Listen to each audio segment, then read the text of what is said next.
افغانستان میں خواتین کے حقوق اور طالبات کی تعلیم دہشت گردی کے خدشے کے بعد دوسرا بڑا موضوع ہے جس پر دنیا بھر سے سبھی ممالک نے یک زبان ہو کر بات کی ہے، لیکن ابھی تک ہائی اسکول کی طالبات کو اسکول جانے کی اجازت نہیں ہے۔ تقریباً 1.5 سال کی اسکولوں کی بندش کے بعد گزشتہ روز ان طالبات کے لیے امتحانات منعقد کروائے گئے، جس پر کئی طالبات کی طرف سے افسوس اور غصے کا اظہار بھی کیا گیا۔ کیا افغانستان میں یہ مسئلہ ایسا ہی رہے گا یا اس کے حل کے لیے کوئی امید کی جا سکتی ہے؟ اس پر بات کرنے کے لیے ہمیں جوائن کر رہی ہیں کولمبیا یونیورسٹی سے سونیا احسن تیمزی، جو طالبان کے دور میں خواتین کے مسائل پر ایک کتاب بھی لکھ چکی ہیں۔ Thank you Sonia for joining us this morning. کیا طالبان انسانی حقوق کی پرواہ کیے بغیر، خواتین کے حقوق کی پرواہ کیے بغیر جو پالیسیاں اپنائے ہوئے ہیں، آپ سمجھتی ہیں یہ کوئی غیر متوقع تھا یا اسی طرح سے آپ سمجھتی ہیں کہ ہونا تھا، اسی طرح کی کیلکولیشنز تھیں پہلے بھی؟ جیسے کہ آپ کو پتہ ہے کہ طالبان نے پچھلے سال افغانستان میں دوبارہ سے حکومت شروع کی، اور یہ جو حکومت اس دفعہ ہے وہ بالکل اسی طرح ہے جو فریم ورک انہوں نے پہلے جو 90s میں ان کی حکومت تھی اسی کے مطابق یہ دوبارہ سے وہی حکومت میں وہی کام ہو رہے ہیں جو پہلے تھے۔ So it was not surprising, یہ کوئی ہمارے لیے کوئی سرپرائزنگ نہیں تھا۔ جو لوگ اسکالرز ہیں یا ایکسپرٹس ہیں، ہمیں پتہ تھا کہ یہی ہوگا دوبارہ سے جب حکومت میں طالبان آئیں گے۔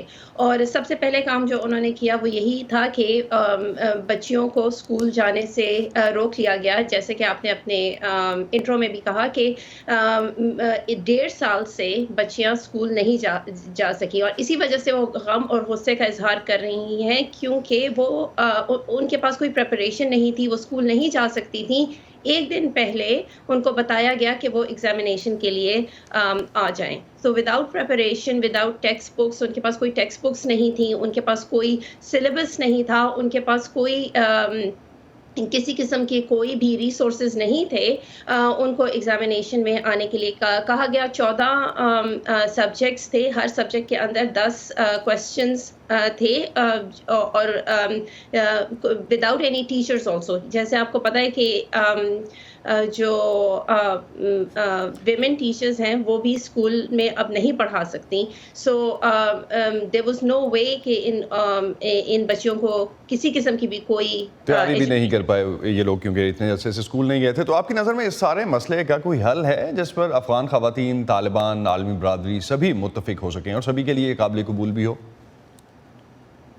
حل تو یہی ہے کہ ان کو یہ طالبان کو یہ چیز ایکسیپٹ کرنی پڑے گی کہ بہت سی جو لڑکیاں ہیں وہ آلریڈی اسکول میں تھیں، اور وہ اپنی ایجوکیشن آدھی چھوڑ کر اسکول میں گھر میں بیٹھ گئی ہیں۔ وہ چاہتی ہیں، اور میں ابھی ایک کورس بھی پڑھا رہی ہوں افغان لڑکیوں کو، آن لائن ہے، وہ سب یہ چاہتی ہیں کہ وہ ایٹ لیسٹ اپنی ایجوکیشن ختم کریں۔ پھر یونیورسٹی جانے کی بات تو بعد میں آتی ہے، لیکن اپنی ایجوکیشن وہ کمپلیٹ کر سکیں۔ سو آئی تھنک کہ if Taliban want international recognition or if they want to be taken seriously by other governments، تو ان کے لیے ضروری ہے کہ وہ ہیومن رائٹس، جس میں ویمن رائٹس سب سے سر فہرست ہیں، اس میں وہ تھوڑی سی کنسیشنز ان کو کرنی پڑیں گی۔ لیکن سونیا، طالبان کا جس طرح سے آپ نے کہا کہ انٹرنیشنل ریکگنیشن کے لیے بھی وہ کوشش کر رہے ہیں، ابھی تک عالمی برادری نے تسلیم ان کو نہیں کیا، دباؤ ڈالا جا رہا ہے طالبان پہ، لیکن وہ ایسی پالیسیز پر عمل پیرا ہیں جو ان کے نظریات سے مطابقت رکھتی ہیں، جس طرح سے آپ نے پہلے بھی کہا۔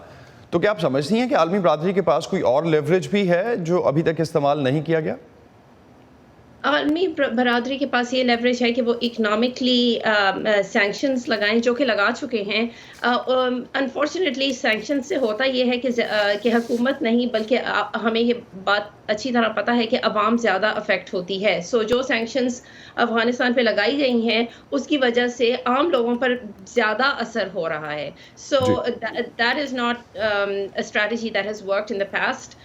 اس کے علاوہ نیبرنگ کنٹریز کے پاس لیوریج ہے کہ وہ کوشش کریں اور دباؤ ڈالیں افغانستان پہ، افغان کی حکومت پہ، کہ وہ ہیومن رائٹس کو اس طرح سے تو خواتین کے حقوق کے حوالے سے جو نیبرنگ کنٹریز ہے وہ بھی کردار ادا کر سکتے ہیں۔ بہت شکریہ سونیا، آپ ہمارے ساتھ تھیں اس وقت، اور اس وقت جو افغانستان میں سچویشن ہے خاص طور پہ خواتین کی تعلیم کے حوالے سے اس پہ ہم سے بات کر رہی تھیں۔